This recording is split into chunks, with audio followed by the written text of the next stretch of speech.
everyone, my name's Ashley and I'm one of the guys that work on the carnivore team here at Marwell Wildlife. So normally in this time of year we do what we call our big cat safaris. Now that's something that we take a few guests around after hours and we talk them all through our big cats, and we show them some feeds and we do a bit of a talk, and people can ask any questions that they like, and we can tell them all about the individual characteristics of the animal and their behaviours. So unfortunately, with the current situation, we had to postpone those. So we thought we'd bring you a little bit of a behind the scenes, so you can actually see what we do on a day-to-day basis. You're currently at the Amur tiger enclosure. In the background there you can see Bag Eye, our male. He's 7 years old. He's a fully grown adult male tiger, and he weighs approximately 160 kilos. We also have a female here. She is over in the back corner there. Her name is Mila and she is 10 years old and she weighs about 140. So these guys are your biggest tiger subspecies that you'll find. They are also the biggest big cat species. You'll find these guys in the wild in Far East Russia.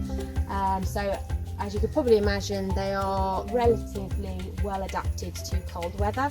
So during summertime, they spend most of their time asleep in the shade. So that's a little hint. If anybody wants to come and see any of our big cats, your best time is probably going to be during the winter. So what we're going to be doing is we're actually going to be cleaning out the tiger enclosure. We're going to be putting some food out and just overall just checking the enclosure and doing our general day-to-day husbandry. So obviously, first of all, the one thing we have to do is make sure the tigers are safely shut away.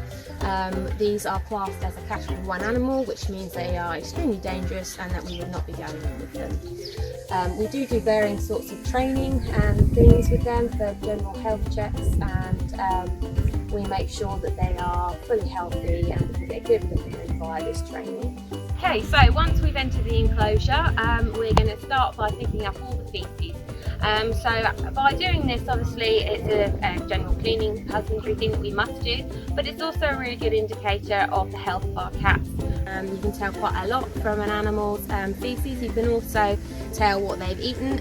With big cats in particular, the feces can differ as to depending on what they've actually eaten that day. So for instance, if they've eaten a lot of bone, the feces tends to be quite white and chalky. So we're going to be doing that. We also give the feces a score, and that will be depending on how healthy the actual individual pile looks, and then that is all recorded, and it just means that we can keep a close eye on the general health of the cats. So they're actually very clean animals. They tend to go to the toilet mainly around the perimeter of the enclosure, which is also where they scent mark as well. And they have a specific area that they prefer to go in. So all in all, they make our lives quite easy. So once we've finished picking up all the feces, we then collect all the leftover bones. There's quite a few bones that are left, mainly leg bones and things like that that they can't quite manage to crunch up. So once we've done that, we then make sure that we've cleaned everything, we've checked everything. We even give the windows a bit of a clean. As you may have seen if you've come to the park before, the tigers do like to smear their muddy footprints all over it, so that's always a great thing for us.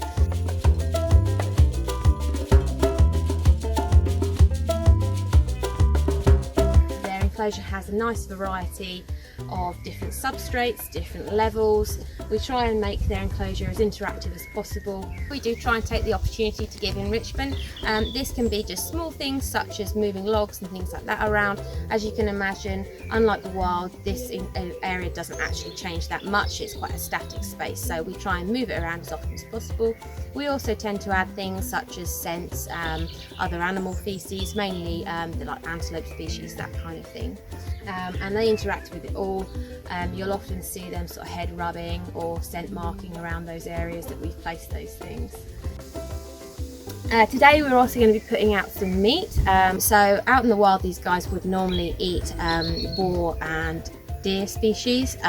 So here at Marwell, we try and give them something very similar, such as calf carcasses and smaller pieces of meat, such as legs of horse and things like that. This is basically, it's a natural diet that forms up all of the nutritional things that they need. So rather than just a piece of meat, it's got the fur or the feathers on, it's got all of the organs and the bones, and all of that gets crunched down and is a good balanced diet for them.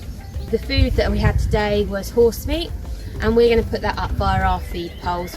Now we've got a varying size feed poles out here, from small to large, and they're different in width as well, so it means that they're different in difficulty levels. The one I'm using is one that's been dug into the ground surrounded by tyres, which makes it a little bit wobbly when they try and climb up it. So even though it is one of our smallest, it's probably one of our most difficult.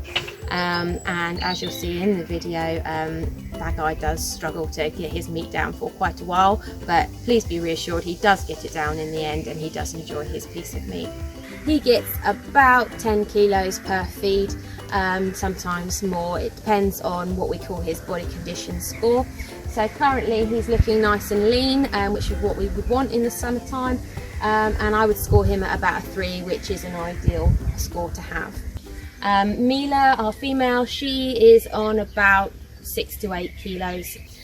So that is Bag Eye's food for there today, and Mila's got hers separately, as we don't feed them together, as we don't want to cause any disagreements. Once the food is up, we then come out of the enclosure and we do all of our safety checks again. We lock up and we all confirm that it's locked, and then we let the tigers out.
So we're now at the Amur leopard enclosure, and this is Akin. Akin was born in a zoo in the Czech Republic and came to Marwell in 2002.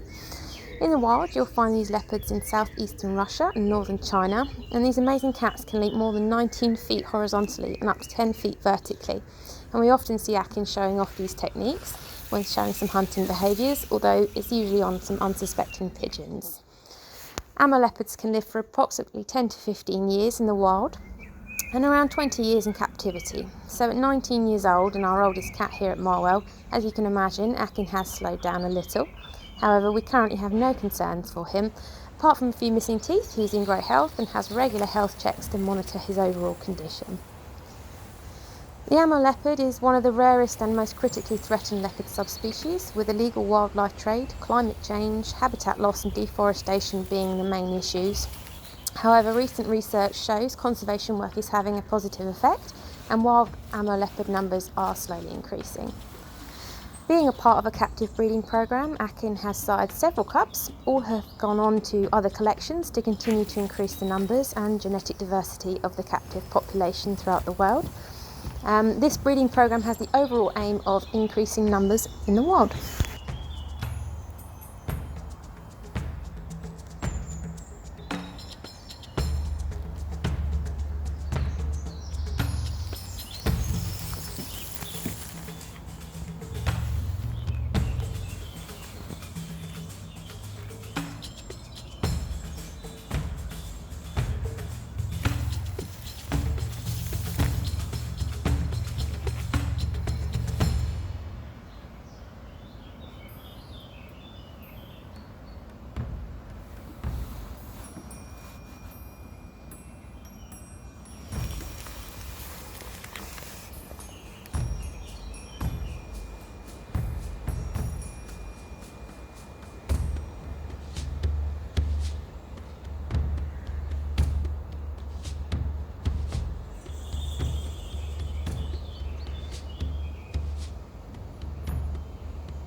So lastly, we're at the snow leopard enclosure. We have two snow leopards, Irina and Endeavour, both 12 years old.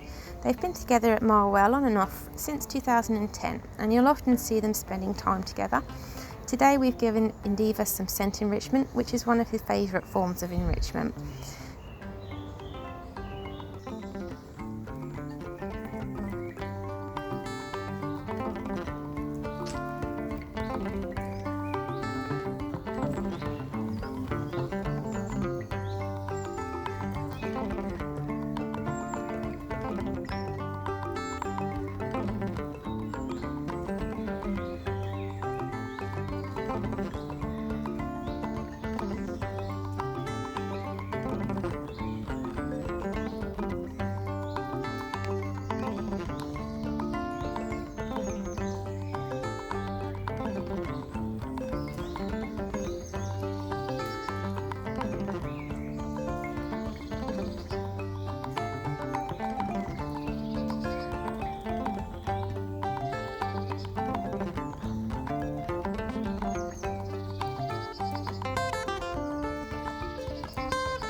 Snow leopards live in the high mountain ranges across the vast range of Asia.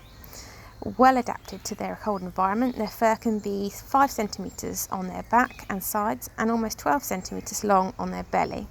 Their tails can be from 80 to 105 centimetres long. Not only does this aid balance, but they'll often wrap it around themselves for added warmth. And with the ability to leap 6 times the length of their body, Arena and Endeavour don't tend to climb the feed pole as such, more than just jump up them. Classed as a vulnerable species, hunting and habitat loss are their main reasons the snow leopard is under threat.